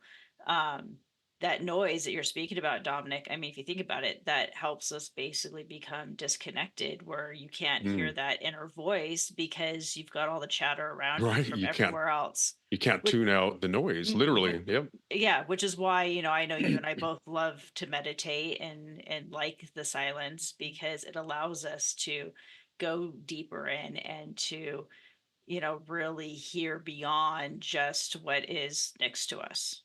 Well, that's what Eckhart Tolle is saying. It's the power of now, the power of silence. But I mean, artists, creatives, I mean, it's a kind of a romantic notion, but Letters to a Young Poet very much says all true inspiration comes from solitude. But you could replace solitude with stillness, silence, right? Oh yeah, you know what? It's funny. Late in life, I've been meditating. Believe it or not, I took a meditation course when I was 18. That was a long time ago, but I paid money. Yeah, but anyway, it took me a long time to realize that I get up in the morning and I do my meditation, and it's a struggle. By the end of 20, 30 minutes, I'm done. And, and I mean, it's just hard for me to maintain that focus. No, you hear that all the time. I can't get there. And I'm just repeating what I've heard, which is it's about being fixed on outcome, right? Which is ego. We all think something mystical and magical is going to happen. It's actually the act of just doing it, whether you get there or not, you know? That ties right into symbolism when you with the Bible, where they always talk about, prayer Hmm. in the Bible. I mean, isn't that what basically meditation is? And I've It heard, I is. love this definition. Have you ever heard this one? That most people, when they pray, they're asking for something. When that you is meditate, you're listening. right. But if you do it the way that it actually says there, it's never about asking for something. If you actually look at how it's said in the Bible, it's Oh, yeah, about, exactly. yeah, It's become that it's a wish become list. that. Like Oh, God is not Santa Claus. are you sure? Hey, that came up earlier too in the mall. Remember? That's why I said that. Wow. Well, it's interesting when you read the actual words, what Jesus and Paul are both telling us to do when it comes to prayer is that no, you don't just ask, you become. Mhm. You Mm. become that which you're asking for. Wow. And it's not a mystery. This is what Jesus said. If you believe, he kept saying, you must believe. You cannot have doubt. Doubt comes from the ego and the brain, and Mhm. belief is the active process of a conscious mind. And Mhm. so it's this believing that the early Christians were doing. This is a whole nother topic. This will be our Yeah. third podcast, because Yep, but that's what we're here to do, is kind of connect dots. I would say the genie archetype is exactly that too. Ask and ye shall receive. It's the mechanics of manifestation, Mhm. right? You ask and you have faith. The universe yes. is abundant. There is no scarcity. Mhm. Yeah, I And love the genie archetype. exactly. And it's like affirmations too, people who wake up every morning and have that saying, whatever they're if they change it, every day or whatever, but having that affirmation. Because I know when I meditate, that's what I do. I usually have something in front of me that I want to concentrate on, as something I want to put out into the world, which is becoming, which is, transforming into something more than what I was the day before myself. Exactly. Yeah. And that's the essence of prayer, is to believe yourself into the new man, to become something that you Hmm. were not yesterday, that you will be tomorrow. And if you believe it, it's a process that develops over time. But it's funny because after a while, believing isn't that hard to do, when in the beginning it seemed like it was real difficult. But it's just a matter of focusing your mind, and like you said, Virginia, it's something you do every day. Mhm. Hmm. Yeah. And I Yeah, mean, that's what I was saying about meditation. The real value is in just doing it, whether you feel you've arrived at that mystical place or not. But mhm. I think they do. And, we will be burned at the stake by certain fundamentalists, right, for saying this. But I'm sorry, in my world, artists have a little leg up, because when you're in the creative process and you have quieted that mental chatter, and there's nothing but, I think they're called beta waves flowing, you're in the zone, you're aligned, right? And so we have that gift. We may not need to chant if we're a singer, right? And I'm not Yeah. kidding, and I'm a plein air painter. If I lose myself in the creative process, that is my church, that is my meditation. But I think for people that don't have a craft like that, that's a gift, you carve out those opportunities, right? So I would say I'm agreeing with you, Virginia, that affirmations and what's the other one? Like mantras are one thing, Mhm. but I think that chanting just by saying Nam Myoho Renge Kyo or whatever it is, you're stilling the mind, because you can't hold linear chatter right at the same moment. Right. So anyway, I just think they all serve the same purpose, but people do not like hearing that. Fundamentalists don't want to hear that, because we are definitely going to hell in a handbasket. There's so many different viewpoints out there. I had to get over that really quick, because I was on a podcast one time talking to a super nice fellow. He was a Lutheran pastor, and I was telling him about the symbolism in the Bible, and of course he's very nicely interjects and goes, "Well, of course, the Lutherans had a major split back in 1970 over whether there is symbolism in the Bible or not." And I looked at him, I said, "Let me guess, you're with the ones that left, right?" He goes, "Yeah." I says, "We won't talk about too much on symbolism today then." I remember the But first time I heard that it could be taken as a parable, and Jonah in the whales was the prime example. But I learned early on, because I have a Cuban brother-in-law that's obviously Catholic, and he said, "Oh, our church 100% taught us that way." And I had no idea, because I had gone to pretty much every denomination of Protestantism, even though my dad's 100% Italian. I don't know how that happened. I did it socially with friends. right. And yeah, it was meant to be taken literally. And I I found that really beautiful and redeeming that many Catholic traditions, and I'm not an expert in any of this, but right, uh, actually teach it that way from day one. Yeah, and it's funny because the Bible completely contradicts that viewpoint. I mean, in the Psalms, it says that when the Messiah comes, he will only teach in parables and he will not teach otherwise. And he will teach great lessons that were unknown before time began, right? But the Right. people will not understand it because it's in parables. Just like he said, it's not for them to know the kingdom of the heavens, but it is Mm. for you. And he was talking to them. This is his disciples, and they were all knuckleheads. They didn't know anything. He says, but it's for you to know the secrets of the kingdom of the heavens. I'm thinking, well, they don't know it now. And then later on, you find out that they all had this Passover event, and then they did know the secrets. So he was talking to them in a time frame before they had the secrets, as if they already had them. Anyway. Well, I guess, and again, we are steering toward a close, but it kind of, again, I'm going to be crucified, but I do think our artists and our creatives can be, if not visionaries, actual prophets, because they are disseminating, they're taking concepts and bringing them into the perceptual realm for others. Do you believe that, and again, Time Magazine would say, oh, our prophets have a very distinct brain chemistry that connects dots, sees interconnectivity, experiences numinous experiences. They've got it all figured out in terms of an empirical worldview. What makes a prophet? Or what makes a messiah? Is it a unique mindset or brain chemistry, or is it just Christ? Was he the only one? What about No. Buddha? What about Muhammad? No, there's plenty of them. Messiah just means anointed. And Christos means anointed. It just But what means about Jesus was conduits? anointed. Like, when do we know a snake oil salesman from somebody that's actually a conduit for wisdom? Someone trying to sell you a different version of the hero's journey when you already know what it is. It just doesn't resonate, in other words. Or yeah, I mean, you totally understand something, and then something comes across as. I mean, when I hear stories from people who are in cults, right. I mean, I go, when did you start to think things were going off the rails? I mean, well, I've read that the distinction that makes a cult is, of course, they encourage you to cut ties with friends and family. But the line I draw is like when they're fucking everyone in the cult, the women, the children, the men.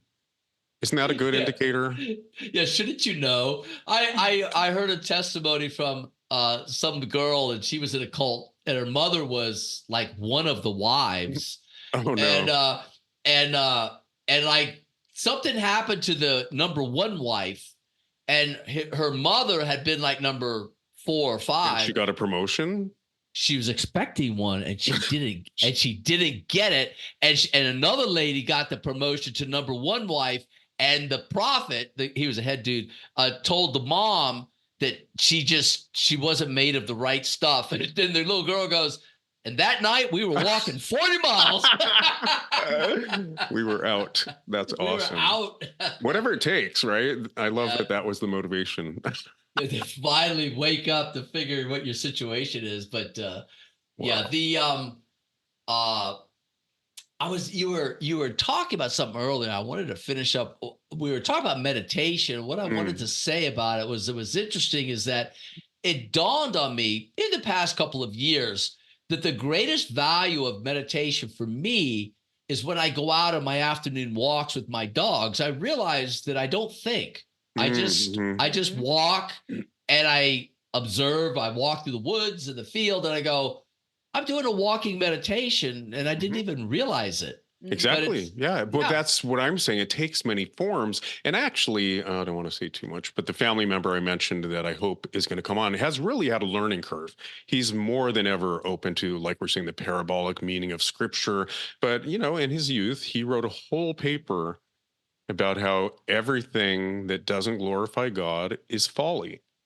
And I thought, well, who gets to decide what glorifies God? I've devoted my life to artistry and storytelling because to me, that is my connection to divinity, and it's what I'm here for. You're going to discount my entire existence? Really? So I've spent my entire adult life saying, you know what? just while doing the dishes, if you stare out the window and see the play of light on the trunk of a tree, and that dapple of light is dancing around and you're transported, and yeah, like you're saying, there's no linear thought, there's no chatter, that's divine. So I am a bit like you're saying, I'm a big fan of just being in the moment, experiencing the beauty all around me, and that is divinity on earth. So And sorry. that is what we would call glorifying God too, I right? agree. That's what I'm saying. Like, Yeah. who gets to decide? How insulting that you're going to tell me what I've devoted my life to is less divine than sitting in a church and smelling some woman's hairspray, I sitting in a think pew. So the all I'm going to say is, like, I actually, when I'm president again, the first holiday I'm going to create is Leave Your Phone at Home Day. And it's going to be twice a month. Hey, if you don't mind, I want to interject something. You've mentioned it 3 times, I think, about what you do and glorifying God and whatnot. And I know you're familiar with the topic called flow. I'm Yeah, sure the of it. Yeah. zone, the The zone. zone and the flow, they both mean the same thing. Flow was something that was, I can't pronounce the guy's name. He's a professor up in, I think, Washington State. But the point is what flow is the lack of egoic processing. Mhm. Do either of you play sports? I was a track runner, and I used to get into what was called the runner's high. Absolutely. Okay. Yeah. So I'm not a professional athlete or anything, but I mean in the times when I would play tennis and I would hit that ball and I knew exactly where it was going to go before I ever hit it. And there was no thought of I'm going to flub it. I can't do it. I have doubts. It was just totally being in the moment. Your subconscious knows how to get it in the basket. Do you know what I mean? Yes. It knows the mechanics of how to do it. You just got to get mind and ego out of the way. Yeah. You got to get your ego out of the way. And so the point I'm trying to make is that is what flow is. And when you're in flow, whether you're an athlete or a musician or an artist or a writer, you are a direct contact with God. That's where God is in the moment, in the flow. And so if you're experiencing this flow moment, the zone moment, what Eckhart Tolle calls the now moment, that's the only way you can connect with God. You got 2 minutes? Yes, I want to say thank you for saying that. That was really beautiful. And I probably should have said, it takes many forms. That was kind of my whole point. Like, athletes, they're doing it. We're all doing it in our own way. Let's not limit, the form that the flow state takes or the alignment takes. It looks different on different people. Anyway, Absolutely. Yes, you have one more. I was going to close by saying, what else would you love to impart to our listeners, and maybe do a plug of the book? What is it you'd like to talk about? Let me just try and explain something here. All right. So every moment you live think of it as a stepping stone in your life. So you step on the stone and it lights up. That's the moment you're living in. The moment from the past is just that. It's a path. It's a memory. It's not lit up. You can't experience a past moment again in reality, but you're experiencing this moment, the stepping stone you're stepping on, and it's lit up. And then you go to the next stone and it's lit up as you pass through these moments in our lives. Okay. When a person dies, one of the most often things when people have near death is experience, they come back, they say, "Oh, I saw my life flash before my eyes." Mm-hmm. That's not something the human brain is capable of. That's a spiritual experience you're having where you see your whole life. What you're actually seeing is all those stepping stones light up at one time. Wow. When you die and you enter the resurrection, you're going to a place where you understand one stepping stone of your life at a time to all the stepping stones of your life to everyone's stepping stones. Okay, so that's where you have to go. Yeah, that's great. That's where you have to go. So here's the thing. When you're stepping on these stones and you're thinking about, so you've gone somewhere else in your head because of the tree of knowledge, what's happening is that the only entity in the universe that cannot experience these moments in our lives is God, because God is who is lighting up every stepping stone out there. All right. Every stepping stone is lit up all the time by God. This is the light and the particle. All right. And so when you connect into the moment, when you connect into that one stepping stone deeply, The moment you're existing in, you're connecting with God, and you're literally asking God to join you in the experience of life. That's the only time it can happen, is when you call God into the moment. You have to be present for that to happen. That's your gift back to God for giving you the entire experience of life, is to bring him into the individual moments of that life. That's all I have to say. You are preaching to the choir. I love it. Yeah, no, in my writing, that is kind of the image I use, is you're bringing divinity into the moment. That's the goal. Yeah, but I love, they say that memories don't really live anywhere geographically in the brain. If they do, we can't find them. The past is largely an illusion, and the future is just speculation. So the present is really all that's real. Correct. Anyway, but I also like that maybe the mind of God, it's almost like big mind and small mind too, right? God can only see the big picture, and we can only see our finite, right? Well, see, that's the gift. That's what the gift is. You see, if we were opened up and we knew everything, we couldn't have experience. Experience is having a moment that we didn't anticipate, something that's novel to our experience of existence. And so what God has done is he shut down all the other lights. So all we can see is one at a time. That's what gives us time, because it's an illusion. That's what gives us the illusion of this physical reality, but it's also what gives us the experience of life. We're not here to have a good life. We're here to have the experience of life. That's the difference. Beautiful. Yeah. Beautiful. Virginia, are you still with us? Oh, yeah, I absolutely. You remember Piaget's come up a lot on here, but what about Maslow as well? Remember peak experiences? I'm not going to get into Maslow. But that's the idea. They're called peak experiences, and some people call them, in New Age culture, bleed-throughs. Yeah. And I just call it glimpses, right? And in my writings, I say we're not, like you hinted at earlier, we're not meant to know the full truth. We probably burn up like Icarus, right? So I think sometimes we get glimpses just to sustain us, right? And bring us to the next numinous moment. Yeah, is he Paul problematic? Talks about that. Is he controversial? What, Maslow? Yeah. So there's been studies done, and none of them can basically empirically support Maslow's hierarchy of needs. That's why I didn't want to get into it, because there's some controversy right now going on around that, and it's relatively over the last few decades. Well, I think psychology and psychology, I'm not going to speak to psychiatry, but I think it is a pseudoscience. Who's looking to empirically prove anything, isn't it? There are, not to get into the weeds on this, but yes, there are definitely pseudosciences in the psychology realm.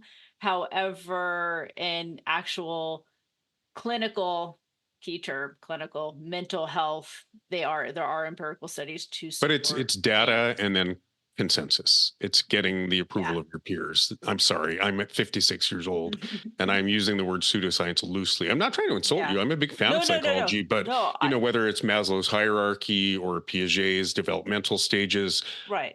They're as wacky as Freud's, defense mechanisms. They're just teleological systems for understanding the world. And that's what I was going to say. When you get into the sociology aspects and behavioralism aspects, it's hard to have empirical, actual, ethical case studies to completely support it. So yes, there are pseudoscience branches within it. Yes. Right. No, I think we're on the same page. Yes, absolutely. But thank God for psychology. We'd have a lot more wackos if it didn't exist. Anyway, Michael, thank you so much. You ended on a beautiful poetic note and we botched it. So thank you for your your final words. Is there anything about the book you'd like to share with our listeners? We're going to put the link in the episode description, of course. But any closing words about the book? I had a lot of fun writing it. I hope you have fun reading it. It's very dense, so you're not going to read it. It's not a quick read. It's not toilet reading. No, it's pretty deep. But it's what I'm doing is I've decided that I've been making these videos on my video channel, just little blurbs from the book, and it's absolutely been a blast. I didn't think I'd have as much fun as I have. Small doses. Well, we do live in ADD culture, so you got to grab them. Maybe have some dancers on too when you do those video snippets. Just saying. I'm keeping the dances to a minimum. I actually support you in that. We're overstimulated as a culture. How many pages is your book? You say it's dense. It's about 420 pages, and then it's got a bunch of pages of footnotes. Essentially it covers Genesis chapters 1, 2, and 3. That tells us what happened. Mm-hmm. And then, how God creates reality, how we operate. And so why things are messed up because of the way the machine has been built. We were flawed.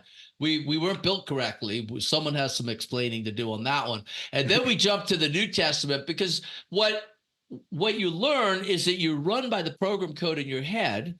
But in chapter 9, I go over how Jesus teaches us to deprogram ourselves from our ego. And that's through prayer and believing, meditation, like we talked about. And then Paul talks about the steps of the awakening. Like, we are going to have a day of the Lord, and that's going to be an incredible event in every man's life. I wish the Christian church would teach that, but they don't. Mm-hmm. Then there's Revelation. I just tell you what Revelation is. It's a hero's journey. And then the last chapter is about what happens when we die, the resurrection, how awesome it's going to be. Can't wait. I say that about my wife does not like it when I say that, but well, it's better than having, the doomsday view of it. I think it is the goal, whether it's symbolic, right? Awakening or, I look forward to it too. And I will see you there. How about that? Perfect. See you in the resurrection. Okay. Thank you so much. And Virginia, any final words? No, I don't have any, except it was a pleasure to have you on, Michael, and definitely I see a part 2. Thank you so much, guys. You guys have been great. You asked fantastic questions. Thank you so much. Thanks, man. Thanks for being with us. And to our listeners, remember, life is story, and we can get our hands in the clay. Individually and collectively, we can write our own story. See you next time.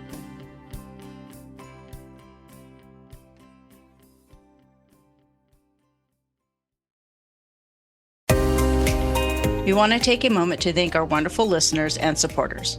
Your continued support and sharing of our podcast helps us spread the transformative power of storytelling. If you enjoy our episodes, please rate and review us on your favorite platform and share the podcast with friends and family. For more enriching conversations and insights, subscribe to Language of the Soul podcast on Apple Podcasts, Spotify, Amazon Music, iHeartRadio, and anywhere you listen to podcasts. Follow us on social media and visit our Patreon website for the latest updates and exclusive content. Your support helps us continue to bring these important stories to life. If you'd like to support us further, consider joining our Patreon community for exclusive content and donation options. Every bit of support helps us reach more hearts and minds.